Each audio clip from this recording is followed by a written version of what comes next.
दुर्गा आवत जावत ले हुमा। मोर संगरी बे मैया आवत जावत ले हुमा।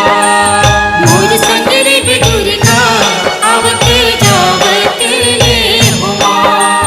मोर संगरी बे दुर्गा आवत जावत ले हुमा।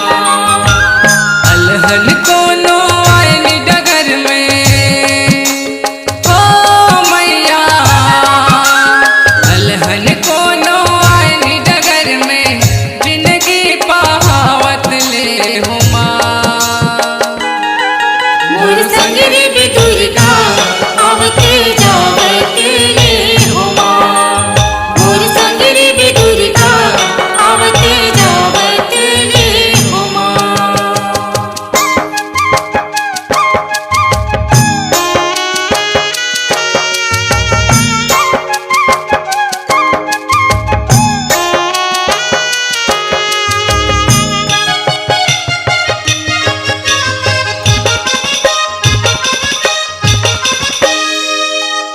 आवत जावत अंग संग रहिबे आदि शक्ति महामाई।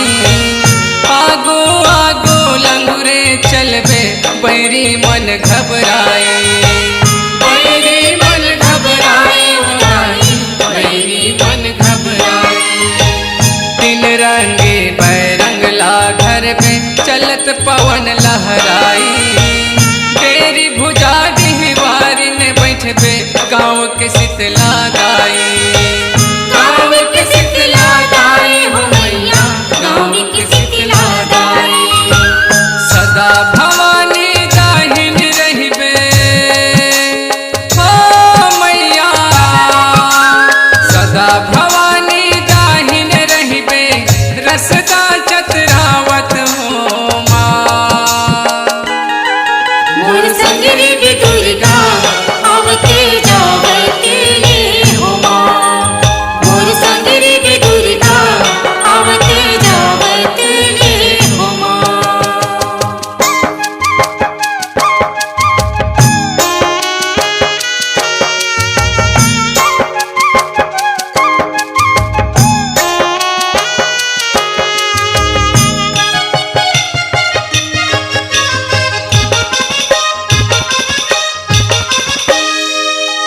रतन पाठ महामाया सुमरनी बस तरहिन कै करहिन।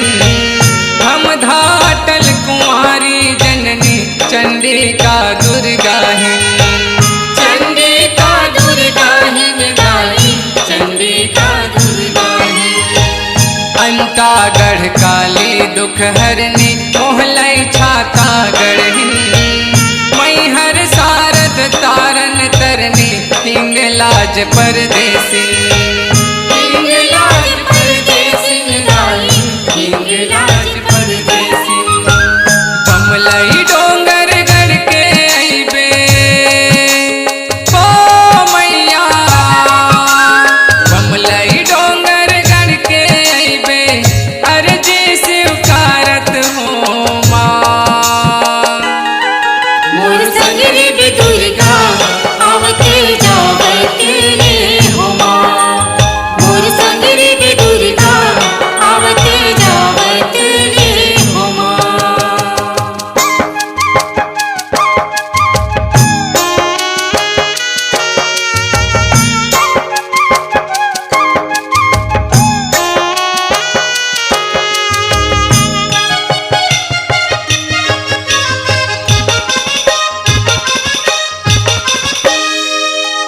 नरसिंह देवता गढ़ नरहुर के दंत सिर सुखकारी।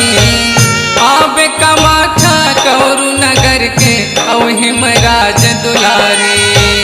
औहिम राज दुलारी दाई, औहिम राज दुलारी।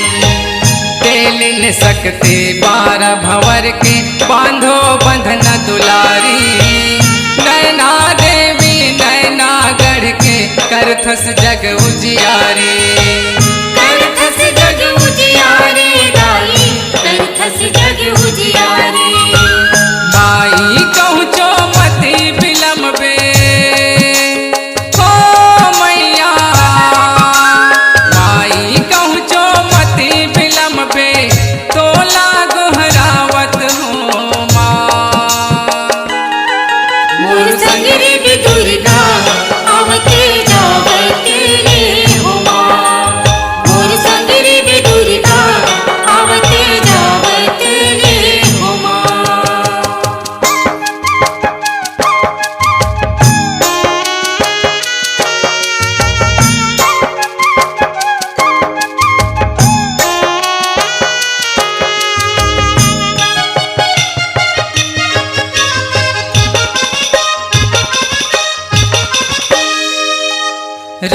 सहाय आहू सब झन हवे भरोसा भारी तुहर दया बिन आही अलहन उठे करज महतारी उठे करज महतारी दाई उठे करज महतारी हुक्मंतर कोई बैरी दुश्मन रह